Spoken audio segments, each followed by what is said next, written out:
The winter of the Middle Ages was not a season. It was a sentence. In a world without electricity, without insulation, without mercy, the cold was an empire that ruled every man and woman beneath it. When night fell, even the fires bowed to frost. The year is 1347.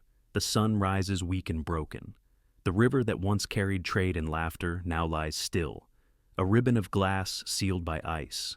People speak softly, as if the cold might hear them. There are no central fires, no modern walls to hold in the heat. A single hearth must guard an entire household, and when the embers fade, so does hope. Within hours, skin stiffens, breath turns to mist, and death takes shape in silence. You'd freeze in 24 hours, not from the first gust of cold, but from the slow betrayal of your own body. Fingers lose their color, turning first white, then blue. The heart slows, the mind begins to dream, and those dreams feel warm. That is how the frost deceives you. For the poor, survival was a ritual of endurance. Clothing was layered linen and wool, but dampness was a death sentence. Once wet, nothing dried. The wind would slip through every seam, whispering like a ghost. The wealthy had their castles, but stone is colder than flesh.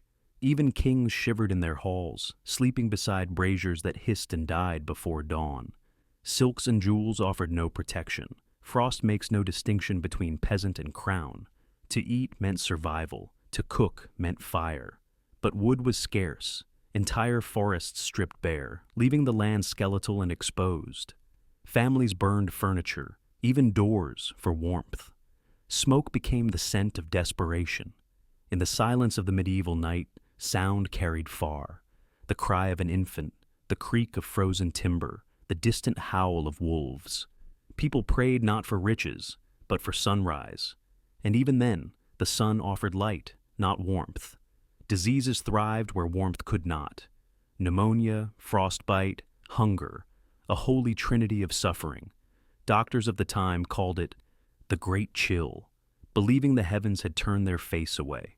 Faith flickered like the last candle. The body starves as it freezes. Without fresh harvests, bread becomes dust and water turns to glass. People chew leather, drink melted snow, and thank God for each swallow. But snow carries sickness, unseen, unmerciful. The great frosts of Europe lasted not days but seasons.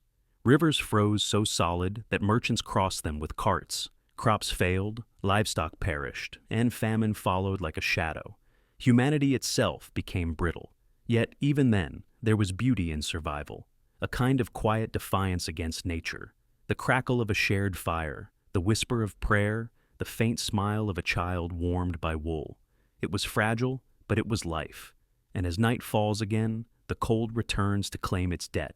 The walls groan, the fire dies, and once more, the world sleeps beneath ice. Tomorrow will be no different. Because in the medieval winter, time itself froze. Every breath in those days was a negotiation with death. Men woke not to live, but to endure. Each sunrise was proof that the night had failed to kill them, and still the cold came back, faithful as the plague.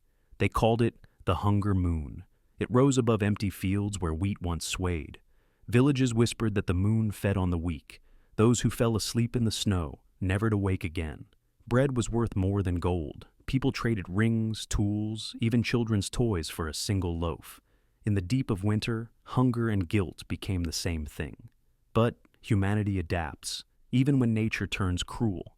They lined their homes with hay and clay, sealed gaps with rags, and built fires beneath their beds to trap the warmth. They shared breath, huddled close, becoming their own source of heat. In monasteries, monks prayed for mercy and brewed ale to survive. The drink was safer than water, thick with grain and warmth, faith and fermentation, their twin shields against the ice. For travelers, the road became a graveyard of white. Horse hooves cracked through ice, and the silence swallowed screams. Merchants vanished between towns, frozen mid-step, their goods buried beside them. And yet, the stories say that kindness never froze. Villagers left bread on windowsills for strangers. They shared warmth with those who had none. Even in the darkest winters, light found a way to burn. But the cold had allies: famine, disease, and despair. The Great Freeze of 1315 turned crops to stone and hunger to madness. Europe became a continent of empty bellies and full graves. They called it the Great Famine. Rain fell without end, turning soil to rot and hope to mud. Bodies lined the roads, not from war, but from weather, and yet kings still feasted. Behind castle walls, the lords drank wine beside roaring fires, while peasants starved beyond the gates. The cold, it seemed, was merciful. It punished all, but it punished the poor first. But winter does not last forever. One morning, the ice cracked, the rivers groaned and moved again, and the first drops of thaw dripped like tears.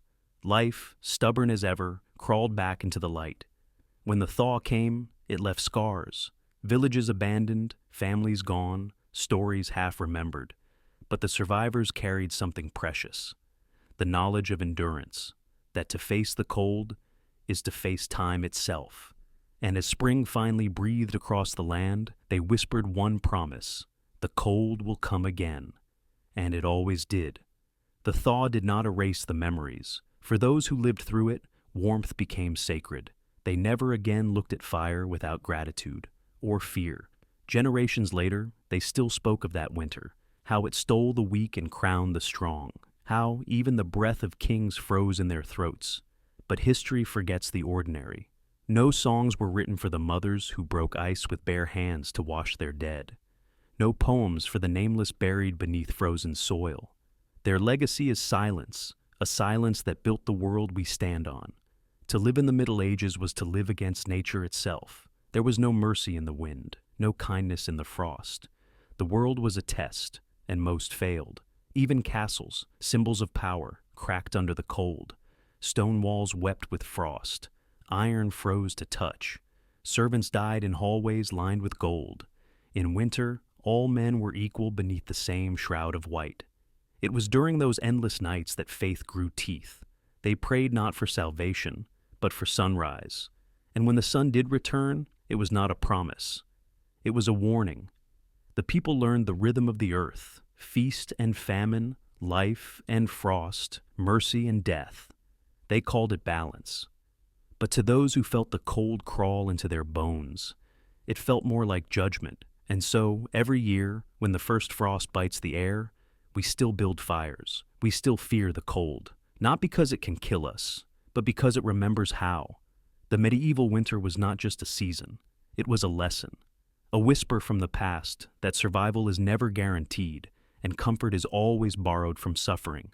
If you were there, just for one night, you would hear the wood crack under the cold, the faint sob of a mother rocking her child, the silence between heartbeats as the world froze still. And in that silence, you'd understand that warmth is not a right, it's a miracle, one that humanity had to earn through every frostbitten night in the forgotten centuries. We may never feel that cold again, but history still remembers. The bones, the prayers, the breath that froze midair. It remembers every life that fought the frost. And if you listen closely, you can still hear the whisper of the wind that once ruled the world.